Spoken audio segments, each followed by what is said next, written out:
I'm joined in the studio by our security and defence analyst, Professor Michael Clarke. Hello again to you, Michael.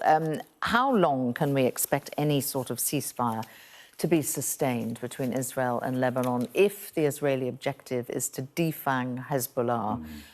That is not an easy task, and even Israel's own military assessment is that they're unlikely to be able to do it with their own capability. Yeah, that's exactly right. I mean, I think, as Adam was saying there will be clashes between Hezbollah and the IDF, the Israeli Defence Forces. Hezbollah do fire rockets, the IDF always respond, and the Israelis have got their own agenda in southern Lebanon, which is to clear the area up to the Litani River, to make that a military zone that is free of Hezbollah fighters, or if they see any Hezbollah fighters, it'll become a free fire zone. They just go after them. Having said that, the Israelis know that they don't want to contradict too much what President Trump is trying to do, which is to create space for a bigger deal between the United States and Iran on nuclear issues. So it's in their interests not to go back to full-scale war, at least for a couple of weeks. And if this ceasefire is going for another 3 weeks, maybe they'll keep the level of response down to anything Hezbollah does to a relatively minimum level. But at some point, they will take the brakes off because they've got a very clear agenda. They're fighting a war within a war here to finally destroy, as they hope, Hezbollah once and for all. Now, they tried to do that, if you remember, in 1982, and they occupied Lebanon for 18 years, from 1982 to the year 2000, and then withdrew with nothing really achieved. And then they went in again in 2004, then 2006, and again, nothing much achieved. And that involvement in 1982 was the foundation of Hezbollah. The Iranians set up Hezbollah specifically as an anti-Israeli front, and Hezbollah have always been devoted to the destruction of the state of Israel, quite a genocidal destruction. So we shouldn't, as it were, be cloudy about those particular objectives. But Hezbollah are strong.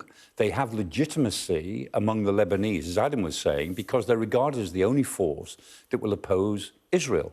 And the Israelis are very clear that they're not going to clear out northern Israel again. 60,000 people, residents, were cleared out of northern Israel when this war began because they weren't safe from Hezbollah rockets. They said, we're not going to move them again. We will move into Lebanon to actually create a zone in which the Hezbollah can't fire rockets. Otherwise, we'd have to evacuate our own population again for the second time in 3 or 4 years. We won't do that. So you can see Israel's point.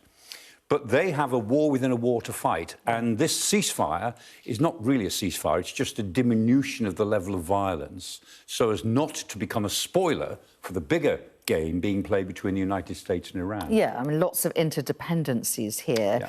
Yeah.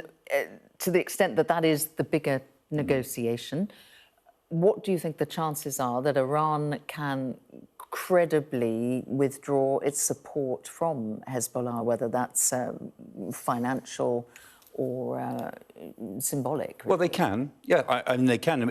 I'm sure that they will say that they continue to support Hezbollah, but in reality, they can tell them to dial it down. I mean, Hezbollah have always had the reputation of actually doing what they're told from Tehran. Even when Nasrallah was in charge, and he was the most credible figure in the Levant, in the anti-Israeli front. I mean, he was the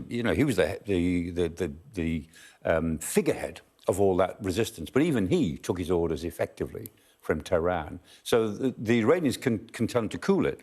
But equally, I don't think the Iranians could now get rid of Hezbollah if they tried. And Hezbollah have got other ways of actually creating their weapons and their rockets, and they make quite a lot of them themselves. They manufacture them themselves. So, I mean, Hezbollah are here for a long time to come, and they're bigger and stronger than the Lebanese army. I mean, in 2021, Nasrallah claimed that Hezbollah was 100,000 people.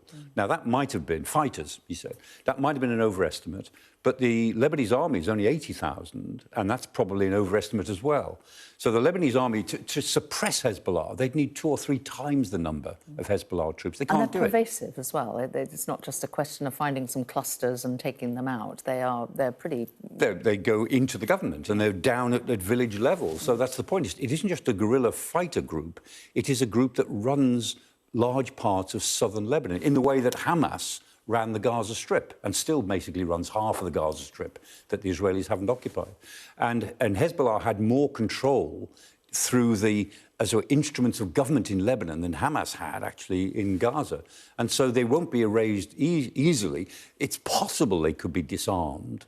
But again, disarmament never really takes place. Disarmament is a symbolic act because weapons never actually get handed in. Some weapons get handed in, but there's always weapons at home that are still available. And even if you did hand in all your weapons, you get others very, very quickly. You know, weapons last an awful long time. The sort of weapons that Hezbollah uses, the AK-47s and that, they last 50 or 60 years. Yeah. And they're only really decommissioned when somebody uses them to prop up the roof of the shed or something like that. That's when they're decommissioned. Other than that, if they're under the bed, they're always available. Michael, the other interdependency that we've been keeping a close eye on, so it feels remiss not to talk about it, is the Iranian interdiction of the Straits of Hormuz. What is the latest? Yeah, well, the Iranians are saying that they've shown that they can interdict ships. And the fact that they did it a couple of days ago was very aggressive because they actually did what they claimed they could do, showed that they could do it. It looks as if they have placed mines in the Strait of Hormuz. What was interesting about that interdiction, it all took place quite a long way north towards Larak Island. If I was trying to get a ship out quietly, I'd have gone south because going north put them closer to the Iranian coast. Why did they go north? Almost certainly because they knew there were mines further south.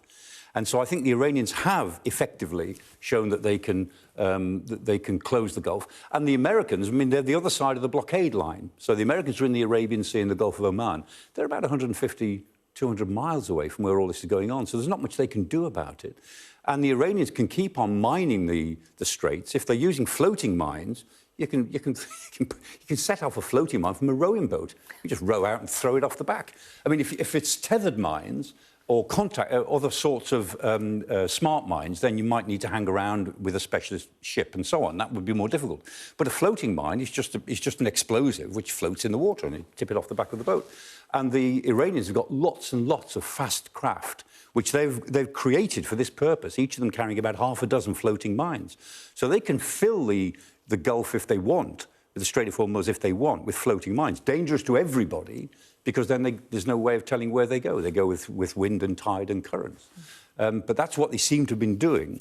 And there's almost no way the Americans can stop them doing that without taking big risks themselves, which I'm sure they won't do. All right. Thank you very much, Michael, for that comprehensive update.